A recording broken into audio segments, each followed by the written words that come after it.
First cinema or TV first shot మీరు ఏది సినిమాదా టీవీదా? TV, దాని తర్వాత మూవీ వచ్చింది చెప్పాను కదా, దాని పేరు ఏదో మర్చిపోయాను. వాడెవర్ ఫస్ట్ షాట్ టీవీదే మోస్ట్లీ టీవీదే కదా? టీవీదే. ఎలా ఉంది ఎక్స్పీరియన్స్? మీరు ప్రొఫెషనల్ యాక్టర్ కాదు. ఎక్సైటింగ్ అంటే నాకు ఏదన్నా పని జంకను సార్, ఇది ఒకటి ఉంది నాకు ఎప్పటి నుంచి. అంటే భయం జంకడం పిరికి అది లేదు నాకు. అంటే ఐ హ్యావ్ భయం for right reasons, not for the wrong reasons. అంటే రాంగ్ అంటే రైట్, సారీ, ఎలా కొన్ని ఏవి చేయకూడదు అవంటే భయపడతాను, కానీ మనం చేయగలము అన్నప్పుడు దూకడమే తెలుసు నాకు. సో ఫస్ట్ షాట్ వచ్చేసి నేను నైటీ వేసుకొని ఉంటాను, నా ఫ్రెండ్తో నేను మాట్లాడుతూ ఉండాలి. నువ్వు రాలేదేంటి, నేను వస్తాను, నేనేంటి ఇన్నాళ్ళు ఫోన్ చేయలేదు నాకు, అలా ఇలా మాట్లాడాను. అక్కడి నుంచి ఇలా ట్రాలీ తీసుకొచ్చారు, మొత్తం చేసిన తర్వాత కట్ అన్నారు. తర్వాత అయిపోయిందా అని అడిగితే నువ్వు ముందు చేసావా అన్నారు. అంటే బాగా చెప్తున్నావా అని అంటే అవునా థ్యాంక్స్ అని. అంటే నాకు I don't even know, prompting తీసుకోవడం కూడా తెలియదు, కానీ ప్రాంప్టింగ్ తీసుకుంటూ చెప్పాలి. సో మీకు బేసిక్ మీ యాటిట్యూడే అది కాబట్టి, అంటే దేంట్లోకైనా దూసుకెళ్ళిపోయే తత్వం ఉంది కాబట్టి అక్కడ జనాల కొత్త ఆర్టిస్టులు పడే భయాలు అలాంటివి మీ పడలా?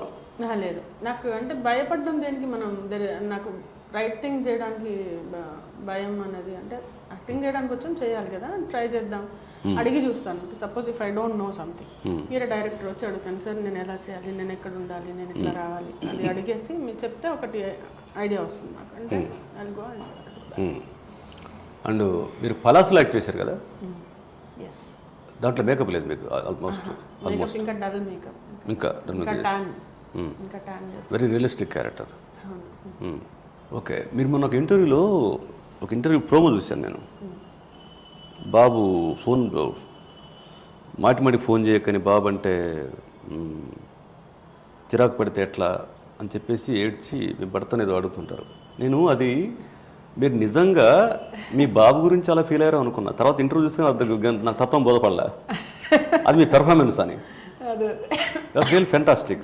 అది వితౌట్ గ్లిజరిన్, అది నాన్న చదువు వస్తుంటాం కదా లొకేషన్లో మామూలుగా, అది you did fantastic job really. అంటే నువ్వు చూస్తుంటాం కదా, నేను ముందు అది ఒరిజినల్ అనుకున్నా, అంటే మీ బాబుతో అలాంటిదే ఉందేమో, తను అక్కడ ఉంటున్నాడేమో అనుకున్నా, అదే ప్రోమోలో చూసి. అది తెలియదు కదా, తర్వాత ఇంటర్వ్యూ చూసినప్పుడు ఓరి ఇదంతా పర్ఫార్మెన్స్ అని చెప్పేసి. That's really brilliant. మీరు సీరియల్స్ సినిమాలు ఆల్మోస్ట్ ఈక్వల్గా చేస్తూ వస్తున్నారు కదా.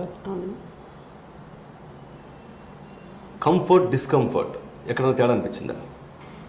కంఫర్ట్ డిస్కంఫర్ట్ అనేది ఫస్ట్ ఆఫ్ ఆల్ నేనేం నమ్ముతానంటే,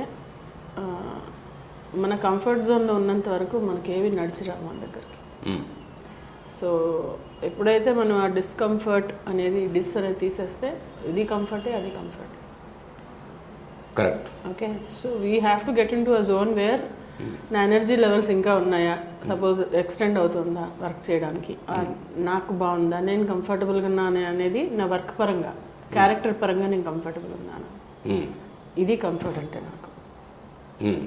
సో అది ఉన్నదే చేసుకోండి. నేను డిస్కంఫర్ట్ అవుతూ ఏ పని చేయను, ఇంట్లో బయట ఎక్కడ, పర్సనలీ ప్రొఫెషనల్లీ.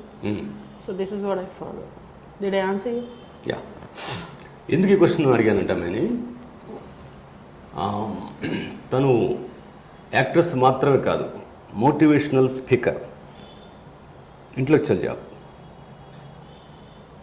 ఈ ఆన్సర్ ఎక్స్పెక్ట్ చేసాడు కానీ తనని జల్ టక్మని వేరే రకంగా చెప్పేస్తారు. వేరే రకంగా అంటే కంఫర్ట్ డిస్కంఫర్ట్స్ వాళ్ళు ఫీల్ అయినారంటే చెప్తారు.